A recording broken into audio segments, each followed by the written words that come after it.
Howdy ho! Good morning, good people. Oh, good morning, good morning. I hope everybody's having a fabulous day. So, I wanted to show you where I'm at on my slow stitching project. I did get some more things tacked down last night, and then I was like, oh, I gotta go through some more stuff and see if I can find anything. And I found this really cool stuff that I had picked up from an estate sale. I'm not really sure what it was, or what it's originally for. I don't know, maybe, I can't imagine putting it on clothes, but like drapes, the edge of drapes or something. I don't know. You tell me, what's this stuff for? Anyways, I thought it was so cool, and I didn't want that little bottom part. I wanted it to be free flowing. So I just cut a little piece off and stuck it on there. Still not positive about the placement. I'm starting to second guess myself, question if I really want that there. So now things are slowing down. I gotta learn to just let go of that, and because I put it all together in like 5 minutes. Once I had all my stuff out, I just did it, and it looks good. And I don't know, I have this I guess validation issues. I'm happy with it, and that's what matters. I got to keep reminding myself of that. So, okay, then I found another thing in my stash. This had a big stain on it. I think I got this again at a estate sale, or it could have been a thrift store. But because of the stain, nobody's going to want to use it. So, I'm thinking of cutting out a little medallion there. Not necessarily the stained one, or it could be the stained one. It doesn't matter, because some of this stuff is coffee dyed, and I might do that. I have a hard time cutting up that's crocheted, so I know somebody spent a long time doing that. I also found this, which is not crocheted. It's some funky, I don't know what it is, but definitely not white. So we're going to be coffee dyeing that. Then I found this again at a estate sale. This is so pretty with the little rose in there. And I cut a little piece off, and I just can't see using bright white there. I just can't. So, I was gonna do it and try to stain it with ink, but I was like, oh, I got a bunch of coffee that I need to use up, so we're gonna try that. So I'm gonna throw this in coffee right now. I just have a little container of it. It's been in my freezer for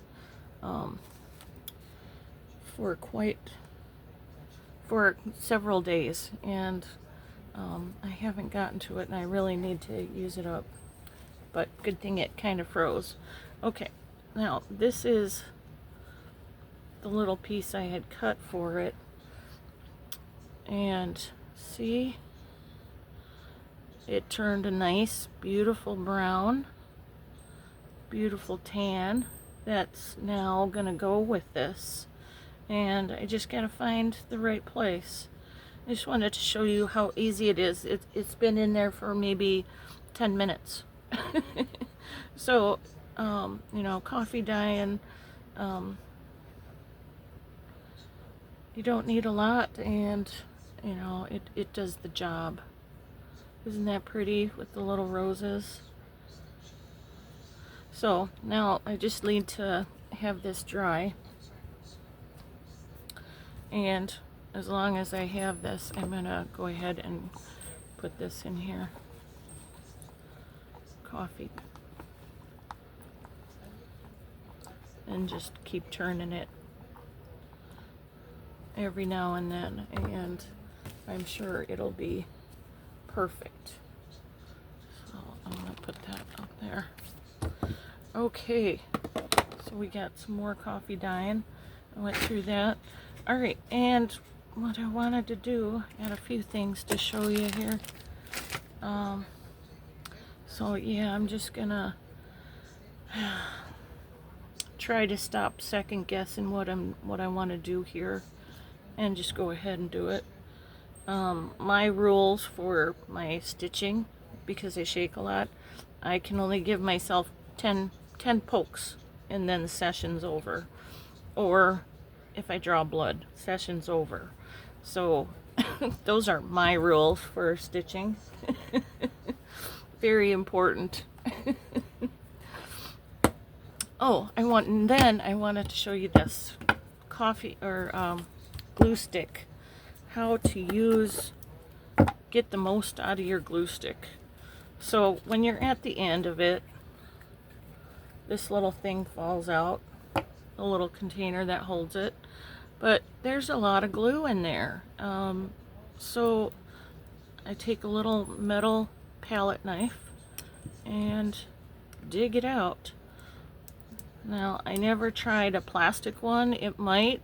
It's just that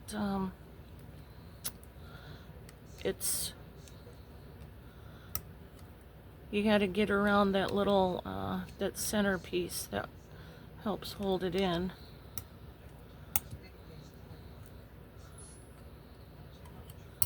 And then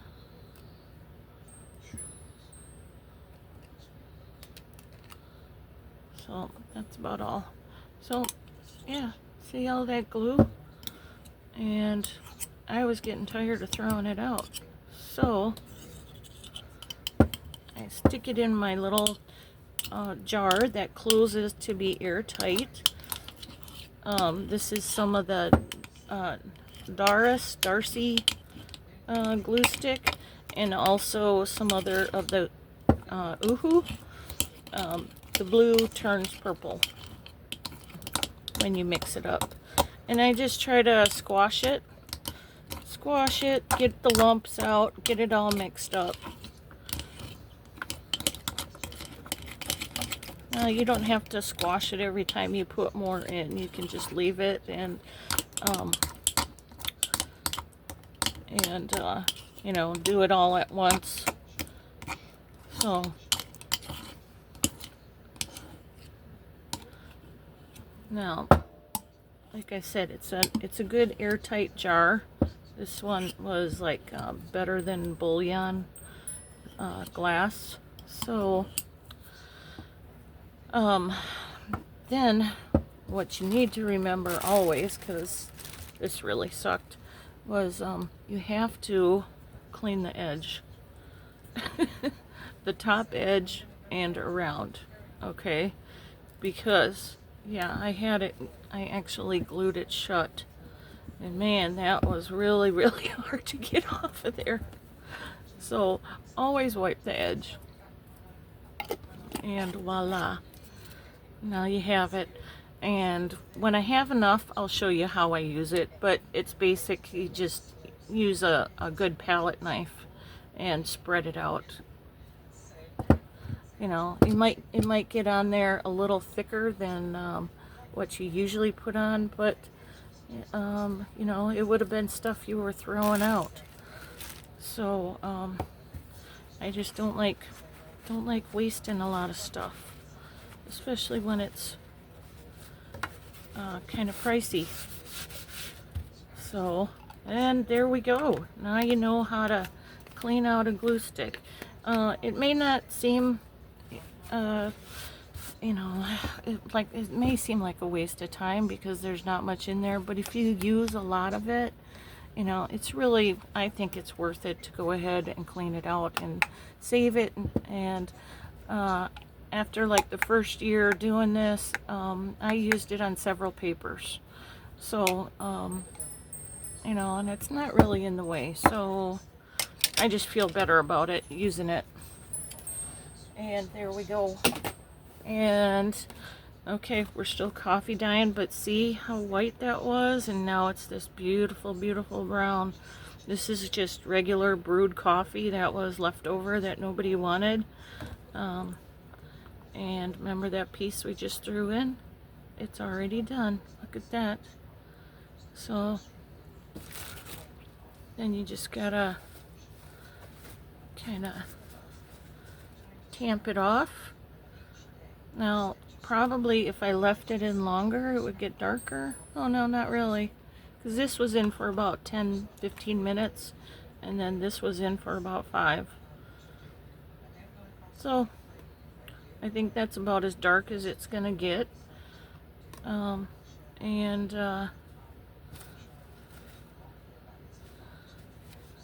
then let it dry. Let it dry real good, and now you have some coffee dyed stuff for in your stash. It's ready to go, so you don't have to do it again. And this one, yeah, I'm gonna need to take that to a bigger place to pull that out. But that one's ready right away too. So isn't that much better than the bright white? I think so. I think so. So anyways, I hope that was helpful. Oh yeah, one more thing. All your little scraps, all your little thread ends, always keep them. Always keep them. Because they come in handy to make some other cool stitching stuff too. So I used to have more, and I got tired of keeping them, and I threw them out, and now yeah, I shouldn't have. I mean, they don't, again, take up that much space. So, all right, thanks for watching. Please like, share, subscribe. Help me grow my channel. Leave me a comment. Let me know what you think of this slow stitching project. If you have any questions about coffee dyeing anything, you know, just shoot me a note and I'll get back with you. And don't forget to save the ends of your glue. I hope y'all have a great day, and we'll see you next time. No kings. Peace.